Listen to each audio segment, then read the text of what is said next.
Time went by, but the profound remorse remained. It's still smoldering as my heart is beating. I can't remember the last time I slumbered in peace after that night. I've been told to exteriorize these feelings, to free them from my inner cage. 5 years ago, Holly, my only daughter, turned 6. Time is fragile. It fades with each clickety-clack of the clock. However, calling it a blessing or a curse, the worthy memories remain, vivid as if living them today. Her 6th birthday earned its eternal place in the burrows of my mind. Not due to her joyous smile, nor due to the love brimming in the atmosphere of our garden. It earned its place because that night, she met her imaginary friend, Darrin. Let's talk about Holly. She was my treasure, the one I would forever cherish, love, and protect with my very life and soul. She glowed. She just did. There's no other way around it. She was polite, witty for her age, charming, and effective. The concepts of lion pride never made their way into her being. She never hesitated to say, "I love you," or "I hate you." She only knew truth and innocence. Words of a father, you might be thinking, and you are right. I did know pride, thanks to her. Our whole family gathered for her 6th birthday. It was a crowded event, to say the least. Fortunately, it went swimmingly. Cake on the table, Holly eager to extinguish the candle's fiery flames as we all sang happy birthday. "Don't forget your wishes, darling," said my mother with a broad smile. Holly clapped to the beat. Her features expressed sheer happiness. That same magical feeling we felt on Christmas night when we were children, when our imagination convinced us of the existence of a fat, white, bearded man clad in a red suit climbing down our chimneys to leave us presents. We didn't know what the world was capable of. We didn't care. Holly was no different. The idea of an imaginary friend made sense. The next morning, she came to the table, gave me and her mother a good morning kiss, and joined us in our delicious task to devour a pile of hotcakes. "Mom, I want to eat veggies today at lunch," she said. Both my wife and I gazed at each other with a frown filled with confusion. She hated veggies. "Sure, sweetie. Anything for my precious princess," my wife said, pinching Holly's cheeks. "I told you they were tasty," I said, and smiled at her. Strangely, she turned her eyes away from me and stared downward. "Holly?" She shut her eyes tight. She believed that when she closed her eyes, she disappeared briefly and wouldn't open them. "Holly, what are you hiding?" I asked, worried. This was not a normal behavior of hers. She only did it when she made a mistake. Her eyes opened, and she sighed audibly as if defeated. "I didn't taste any veggie," she confessed. "Darrin told me I had to be a good girl and eat them. Otherwise, Santa would bring me coal and ash instead of a puppy this Christmas." "Come again? Who's Darrin?" I asked, and leaned forward, making sure I didn't miss a single word. She covered her eyes with her palms. Holly, I can see you. Who is this Darrin? At this point, my wife grabbed my forearm and signaled for me to remain calm by pushing both her hands in a downward motion, as if pushing the air. Holly gave up. Yesterday, I wished for a new friend, and my wish was granted. Darrin lives in my wardrobe. He visited me last night, she said, and found refuge in a big hotcake bite. An imaginary friend. I had them too, I thought to myself, and switched the conversation to another topic. At least he seems to give her good advice. How wrong I was. The next couple of days, everything went fine. Nothing out of the ordinary. We grew accustomed to hearing her talk by herself late at night. Out of curiosity, I have examined the wardrobe and found nothing. Holly did try veggies and fell in love with spinach. Naturally, I showed her Popeye, one of my favorite cartoons. There's an inflection point to everything. It had been 6 days since she confessed Darrin's existence. That morning, the joy of her smile turned into pouting lips, downcast eyes, and despondent gait. She didn't even kiss us good morning. Holly, what's wrong, princess? Her mother asked, caressing her arm. Holly shut her eyes and refused to open them, longer than ever before. 10 minutes had gone by, and we didn't know what to do. Holly, we are not playing anymore. We can see you. Did Darrin upset you? I asked, on the verge of losing my temper. Tears streamed down her cheeks, but at least she nodded. Good. I will go to have a talk with Darrin right now and fix this, I said, and pretended to stand. No! She screamed, eyes wide open. You can't talk to him. I frowned. Why is that? He is in a bad mood lately. He says that you are both stupid adults and that I shouldn't believe you. Tears intensified. I stood and cradled her. She wasn't a baby anymore, but my instinct guided me. Listen to me, princess.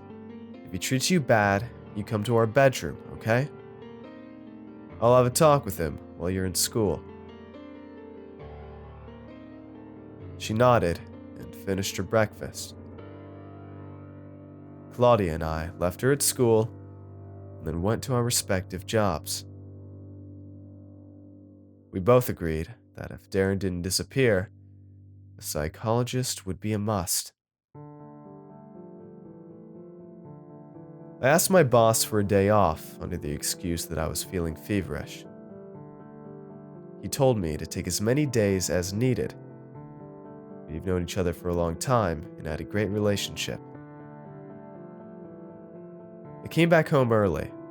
I felt the need to research about these imaginary friends.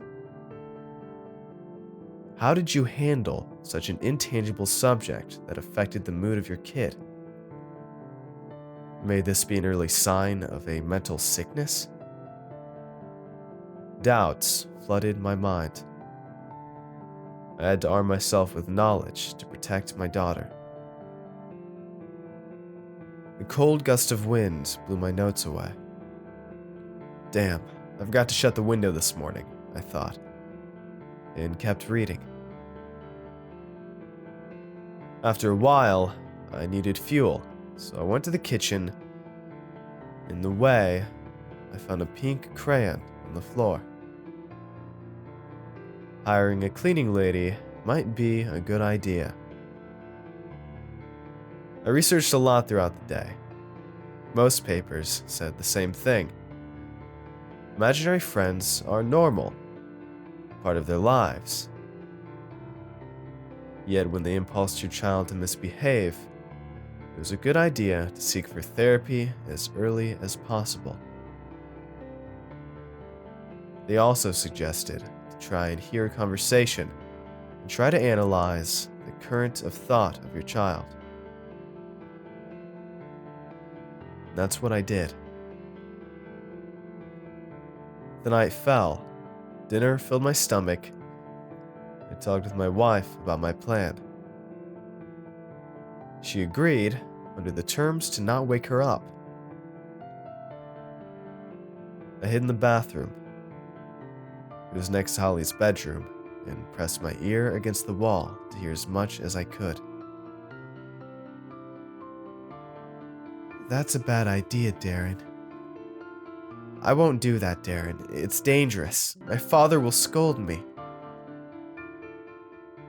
I will do it if you promise to talk instead of write for once. My heart sunk. The window. The crayon. Holly tiptoed towards the kitchen. She didn't notice me in the shadows. Could it be? Is my imagination tricking me? A few seconds later, Holly tiptoed back to her bedroom. She held something behind her back. Her gait was careful, soundless. She crossed the bathroom door, and I peeked to see what she hid. A knife. Before she reached her bedroom, I grabbed her and covered her mouth, suppressing the scream. Sheer fear imbued her eyes. I beckoned for her to go with her mother and took the knife from her hands. She nodded, and I gingerly placed her back onto the ground. I pressed my index finger against my lips, signaling her to remain silent. She tiptoed to our bedroom. With the knife tightly clasped on my hand and my jaw clenched, I walked towards Holly's room. I didn't feel fear. The deep hatred of someone perturbing my daughter drowned it. The adrenaline swarmed my veins, heart pummeling. A triangle of light escaped towards the hall. The door was upholstered. I pushed the door.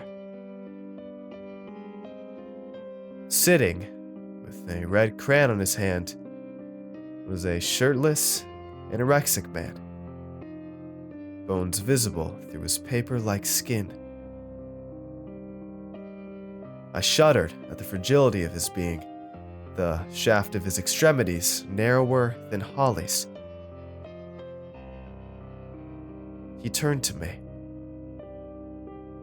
I'd never seen eyes as dead as his, expressionless, bloodshot, and unreadable. He stared deep into my pupils, unblinking as he wrote. The fear grew and crippled my body. What is this monster? He raised the paper and smiled exaggeratedly, displaying no teeth, nor tongue. Her core, a sweet fruit. I let the knife fall. I wouldn't need it. I surged towards him and kicked his face. He didn't flinch, nor did he resist. He fell limp onto the floor, bleeding. I kneeled over him, snatched his neck, eyes inhumanly wide. Hatred defeated fear and rushed towards my fist. The crack of his windpipe soothed my existence. He was dead, but I wouldn't stop. Not until I disfigured that fucking smile out of his cadaverous face. The warm blood bathed my fist and stained the floor. "What did you do to her, motherfucker? What did you do to her?" I yelped as I massacred him. "Robert!" my wife screamed from afar. I bolted towards the bedroom. Holly stood in the doorframe, motionless, staring at our bed. It might have been the adrenaline shock, but I missed the details as I ran. I missed the dripping knife in Holly's hand. I missed the trail of blood meandering through the carpet, staining her tiny feet. I missed the stranger seeding ideas into my daughter's brain. I missed the second knife in Holly's pocket. But I didn't miss my wife's corpse, slain at the throat, jugular blasting voraciously, feeding the pungent crimson river.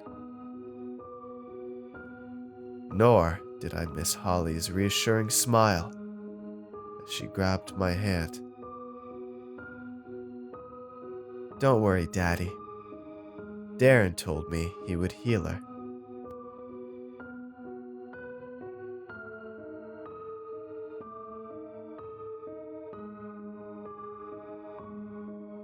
Hey everyone, I hope you enjoyed today's video. If you want to see more, let me know in the comments below, and tell me what you thought of this narration.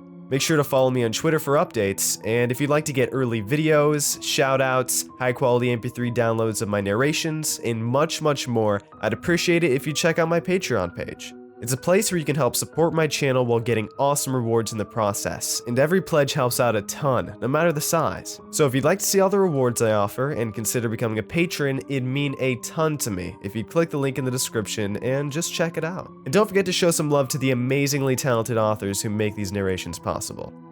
Have a good night, everybody. Cheers.